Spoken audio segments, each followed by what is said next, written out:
Hi, Kylie Dunn again, and welcome to my plan with me for November 2021.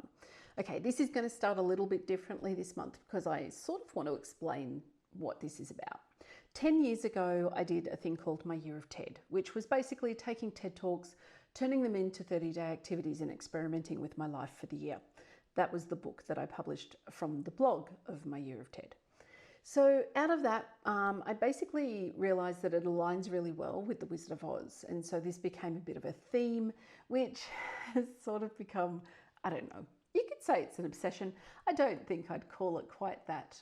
But I sort of ended up with quite a lot of copies of the Wizard of Oz, and it features in a few different bits and pieces that I pull together and do. So yeah, I've decided that the theme for this month, because I'm revisiting my Year of TED at the moment, is that I'm going to do the Wizard of Oz for my theme. And some of these books are absolutely stunning. This is, of course, my favourite because the engineering in it is just stunning, and I find it very inspiring for pop-ups. I could only ever hope to create something that is engineered that beautifully. It really is a gorgeous book. But the revisiting of my Year of TED is that basically I'm going to go back through all of the activities, and I'm going to do a sketch note, so of each of them around what I had planned to do, what I actually did, what were the lessons I got at the time, and what's happened since that period of time, because, you know, all those lessons have now had a decade to settle into my world. Well, 9 years in some cases, but anyway, no, a decade to settle in. Yeah, it's been 10 years since I started it. So yeah, so that's really what I'm going to be doing, is I'm going through that whole process, which is sort of why it's brought the Wizard of Oz back to me a little bit. So you'll notice that the front page has no imagery in it, which means another pop-up this month, because it's the Wizard of Oz and I sort of had to. So I'll show you that a little bit later, because it is starting to make the bullet journal quite thick. I might need to not do a pop-up for quite a few months. We'll see how we go. Now, what I've also done, you'll notice the change of camera angle here, is in order to remove my hand from more of the drawing, what I've got is I still have the iPhone sort of recording from above, and I've set up my GoPro to record from the side for certain detailed things. I'm just trialing this. I'm not quite sure if I'm happy with it, not quite sure if I'm happy with the angle or anything else, but I'm playing around and seeing how I might want to do this in the future and how it might work for me. The mood tracker is, of course, the field of poppies, and down the bottom we have a little sleeping Dorothy in the poppy field itself. You'll notice as I'm going through and drawing these, and I do this quite a bit, I chop and change between the book and the movie because there are some key differences between both of them. For example, in the book, she wears silver shoes, whereas in the movie, it's ruby red slippers. Now, if you go to dinkyloon.com, which is my business, you'll see that my logo is actually the ruby red slippers. But inside here, I'm giving her silver shoes all the way through because, I don't know, I'm random like that. Because it doesn't really matter, but in case any of you are wondering why she doesn't have red shoes on, it is actually aligned to the book that she doesn't have red shoes. So that's that.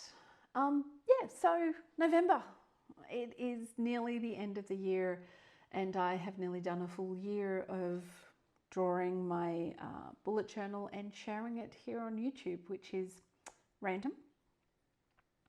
I've quite enjoyed it. It's given me a bit of focus around some of my creativity and different bits and pieces, and I'm hoping that you've enjoyed watching them and enjoyed sort of the creativity and seeing different things being done, and hopefully been a bit inspired to do some of it yourself.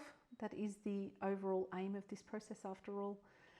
I'm really not entirely sure that this is focused well enough in how I'm watching it in this page, so I might have to zoom out a little bit. We'll see what happens when I pull it together and how I feel about it.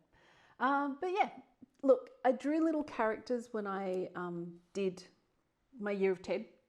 When I came up with the analogy for the Wizard of Oz, And I've largely kept the same stylized things as I've been doing this when I went through and drew them up in here. I was going to make them a bit more detailed, you know, not just give them stick arms and legs, actually give them proper arms and legs.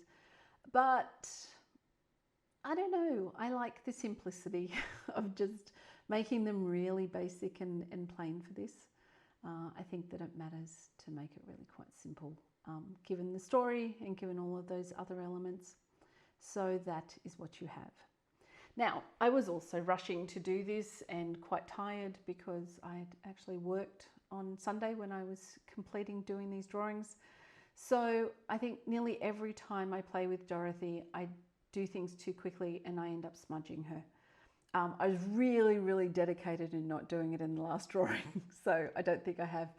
But yeah, I just keep smudging things because I'm tired, and that's just another little lesson for me to learn. It means that I am getting a little bit better at two things. One is removing a bit of watercolor and feeling a little bit more comfortable doing that, which is always a bonus. But the more important one is I'm just getting used to not worrying about it. This is my diary, effectively. You know, this is not a work of art. This is not something that I have to be worried about if I smudge something or get something wrong. It's largely for me, and it's really helpful to remind myself to not worry about it, because, you know, my perfectionism can sometimes get a bit annoying for me, and I'm sure other people around me at times as well. But, you know, it really does come down to this is my journal, and the fact that the Scarecrow's head is smudged and Dorothy has a very smooshy face at the moment is really neither here nor there. It doesn't really matter. So couple of different layouts. For some reason, as I was going through and going, well, if I'm going to introduce the characters, I wanted to do that horizontally. I didn't want to do that as a vertical layout. So I just decided, well, we'll just have a random mixture of layout in here. Why not? As we go through and do this. This layout I really enjoyed because I'm actually pretty happy with my winged monkeys. You know, the flying monkeys, I was a bit sort of like, oh God, I don't even know if I can draw flying monkeys. I'm not quite sure I can draw a monkey simplistic enough that it doesn't look ridiculous. But yeah, I'm actually pretty happy with how they came out, so that's okay. And my melting witch is a little bit sort of fun as well, so yeah, it's pretty good. So how do I feel about having bullet journaled for the entire year and shared it, and am I going to continue doing that? I've been a little bit reflective about that over the last last month or so, having a think about whether this is something I want to continue doing and sharing. And, you know, I mean, I will still continue doing the bullet journaling because I enjoy it. But will I continue sharing it? I think I will. I've got some thoughts about what I might do with that, and what other things I might share to go along with it. So there's a little bit of watch this space, and I'll let you know what I decide to do. But yeah, it's good fun to do these. It's nice to give me like a little bit of a theme, and to sort of do a lot more sort of work around it is interesting as well. So yeah, I'm pretty sure I'll keep going. So the drawings, well, each week largely follows the story. So them coming in, then her meeting everybody. Then the last one was them fighting off the witch or killing the witch. And now they're going back and getting everything that the wizard said he would give them if they got rid of the witch, which is nice and simple. Ending, of course, with the wizard floating away in his hot air balloon while Dorothy is going, hang on, wait for me, aren't you supposed to take me home? Because we do have one more page with a couple of days that we can have her clicking her heels and actually going home. So we do get to sort of end the story as well. Yeah, there's really not too much more to share about it, although I guess I can tell you how it aligned to my year of TED, I guess, since we've got a little bit of time. Or feel free to just turn the sound off. One or the other is perfectly fine. So it aligns to my year of TED. I basically sort of was going through and trying to basically get the wisdom to understand what I wanted from my life and what I really wanted to be. Then I really needed to work on my self-compassion, which also meant, removing my perfectionism and that judgmentalness and all of those sorts of things. So that was my Tin Man, was getting more of a heart for others, but largely a heart for me. Then the Lion was about bravery. And having courage to do the things that I wanted to do and actually build a life for myself that I wanted, and not continue to do basically what other people sort of thought I should. So it was sort of the courage to live the life that I discovered I wanted for myself from the process. And lastly, Dorothy was returning home, and that was sort of rediscovering myself, my authentic self, because again, people-pleasing perfectionist. I'd placed an awful lot around me of, well, these are the things I should be doing, and this is what people expect of me, and I needed to sort of dig away at some of that and really try to find out what was going to bring me joy and what I wanted out of my life and what I wanted to give the world, which I'm still sort of working towards, but I'm a lot closer and a lot more aligned to my values and those sorts of things now, which is wonderful. So that's how it aligns to the Wizard of Oz. There's a few other bits and pieces and everything else, which on kyliedunn.com, if you subscribe, you can get a whole little book about it, and also some activities and bits and pieces that will hopefully help you if you're going through a similar type of exploration of your own life and what you want from it. Then, of course, the quote, really, there's only one that you could have, which is, there's no place like home, which is about, there's no place like discovering what you actually want to give the world and what you want from your life and who you really want to be. That's what I consider home to be. And so, yeah, that's why that quote is so important to me and was definitely always going to be included in this layout. So lastly, just a really simple notes page and a really simple reflection page, which again, close too early without, putting tissue all the way across. You'll see when we go back in slow time and go back through the whole thing. But hey, that's not really an issue, as I said. The thing I did decide to include this time that I haven't included previously when I've done pop-ups is I decided to include the actual making of the mechanism, because I normally just don't. I normally just make all of that and then, just put it in at the end. But I thought, why not? You can see sort of how it goes and how it comes together.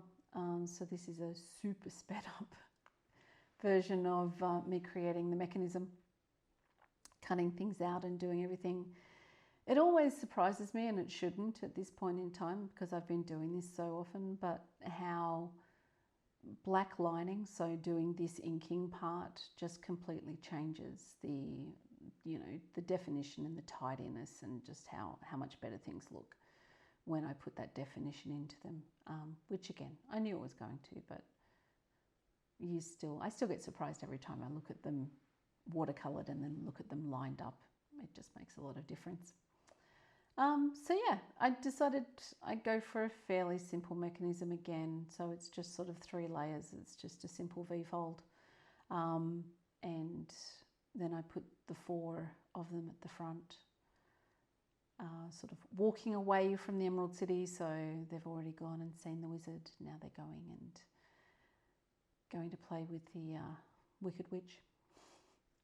But yeah, so that's largely just it, making the mechanism and putting it all together. I do want to start doing some more complex mechanisms when I'm doing my bullet journal, but V-folds are just really such a simple way of doing it. And in my circus one, I did do a more complex one, but yeah. Now, this is the tedious and annoying bit. You'll notice I keep taking them off and putting them back on. When I did this one, I realised it's just the way that the bullet journal, where it currently sits. If I did them on the right-hand side first it didn't line up properly and didn't like fully open properly. And yet, for some reason, I still did the second one on the right hand side first.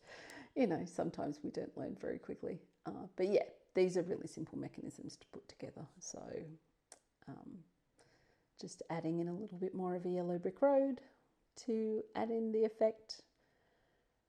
And then I'll just briefly go through and show you the entire thing and how it eventually all came out and how it all looks. So my little pop-up, which like I said, I'm pretty happy with. The trackers, as they normally are, with my field of poppies, and then just the 4 weeks with all my random little people in there. So I hope that you're having a nice end to 2021 and looking forward to 2022. Seriously hope that everything starts calming down and we can all start actually engaging in the world a lot better than we have been. Thank you for your time. Bye.